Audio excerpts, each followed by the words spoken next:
You know that feeling in your chest? When your thoughts are racing, or maybe it's a deadline you've been avoiding, an argument you're still replaying, or a bill sitting unopened on the counter. And because of all of that, your body starts to react before you've even had a chance to think about it. Then your heart rate climbs, your breathing shifts, your muscles tighten like something bad is already on its way. And somewhere underneath all of that, there's a voice, the same one that shows up every single time, and it always says the same thing. This stress is killing you. And the thing is, you've been hearing that your whole life, from your doctor, from wellness culture, from every article that ever told you to breathe deep and slow down, because stress is dangerous, it's damage, and if you can't get it under control, your body is eventually going to pay for it. But what if that voice was wrong? Not slightly off, not oversimplified, but completely scientifically provably wrong. Because here's what they taught you about stress. Your body detects a threat, releases cortisol and adrenaline, and everything goes into overdrive, heart pounding, mind scattered, immune system suppressed. And if this keeps happening, the research said, it damages your heart, accelerates aging, and quietly takes years off your life. That was the settled science, and an entire industry grew up around it.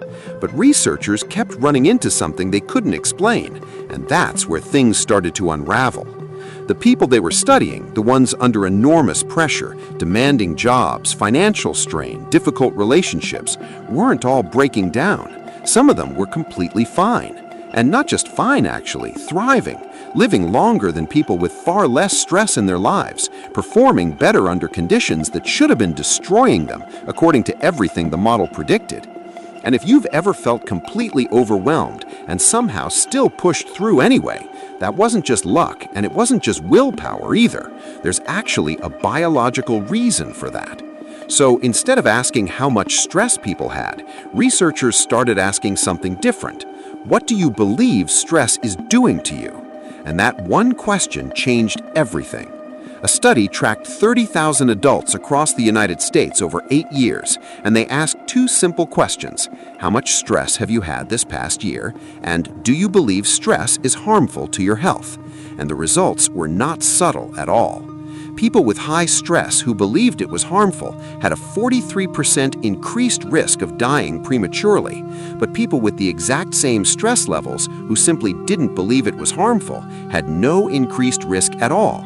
In fact, their mortality risk was lower than people who reported barely any stress in their lives, which means the stress itself wasn't the problem. What changed was what they believed was happening inside them. And here's why that matters on a biological level, because this isn't mindset advice, this is measurable physiology. When you perceive stress as a threat, your blood vessels constrict, your hormonal profile shifts into patterns associated with long-term damage, and your body locks into what researchers call a threat response. But when you interpret that same physical sensation as your body preparing you, getting you ready for something that actually matters, then your blood vessels stay open, your hormones shift, and your body moves into a challenge response instead. So, why has nobody told you this?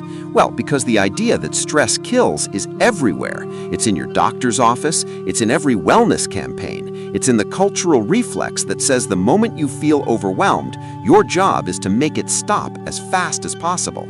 And here's the part that should genuinely make you uncomfortable, because the moment you feel your chest tighten, your thoughts start racing, and you tell yourself that's dangerous, your blood vessels constrict, the threat response kicks in, and the damage the research warned about begins, not because of the stress itself, but because of what you believe the stress is doing to you. Which means the wellness industry didn't just get it wrong. By teaching you to fear stress consistently, culturally, for decades, it may have been quietly producing the very outcome it claimed to prevent. And so think about every coping strategy you've ever tried, the breathing exercises, the distraction, the telling yourself to just calm down, all of it built on the assumption that the feeling itself is the enemy and that your job is to eliminate it. But your stress response isn't a malfunction, and it was never meant to be switched off. It's one of the most sophisticated systems your body has, built over hundreds of thousands of years to sharpen your focus, fuel your actions, and connect you to whatever matters enough to feel pressure about. You were never meant to fight it, you were meant to use it. So, next time your chest tightens and your thoughts start racing, you'll know something that most people around you don't. That feeling isn't your body breaking down, it's your body showing up. And if that just shifted something in how you see yourself under pressure, stay with us, because next time we're going to show you why the smarter you are, the worse your decisions actually get. And trust me, the research behind it is going to feel uncomfortably familiar. Subscribe so you don't miss it.